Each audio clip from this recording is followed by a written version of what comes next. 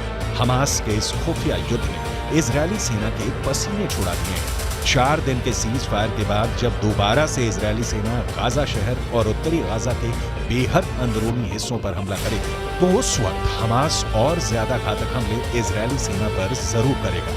लेकिन इजरायली सेना ये भी दावा कर रही है कि सीज फायर के बाद हमास का खात्मा पूरी तरह से हो जाएगा। עוקבים אחרי כל מה שצריך לעקוב, אחרי בכירי חמאס בעזה ובכל מקום בעולם. יש למלחמה הזאת מטרות מאוד מאוד ברורות, וצה"ל נערך לשלבים הבאים במלחמה, על מנת לפרק את חמאס, לסדר את הגבולות, שיהיו גבולות בטוחים, להמשיך במאמץ העליון, להשבת חטופים, להגיע להרתעה אזורית. वहीं हमास का दावा है कि इजरायल सेना युद्ध विराम को तोड़ रही है और हमास पर हमले कर रही है। हमास के इस दावे में दम नजर आता है क्योंकि इजरायली सेना का दावा है कि पिछले 10 घंटे की भीषण जंग में हमास के दर्जनों लड़ाके मारे गए हैं। आईडीएफ की मुख्य पैदल सेना इकाइयों में से एक है नाहल ब्रिगेड के सैनिकों ने उत्तरी गाजा के पश्चिम में जबालिया पर भीषण हमला किया। जबालिया में आउटपोस्ट 17 पर आईडीएफ ने हमास लड़ाकों को मारकर कब्जा कर लिया है। आईडीएफ फाइटर जेट ने सेंट्रल कैंप ब्रिगेड में हमास की एंटी टैंक मिसाइल यूनिट के प्रमुख इब्राहिम अबू मगसीब को मार डाला। अब ऐसे हालात में अंदाजा लगाया जा सकता है कि इजरायल के लिए गाजा युद्ध कितना भारी पड़ रहा है। इसीलिए नेतन्याहू को लिखना पड़ा है कि अगर ईरान और हमास जीतते हैं तो फिर इजरायल का विनाश तय है।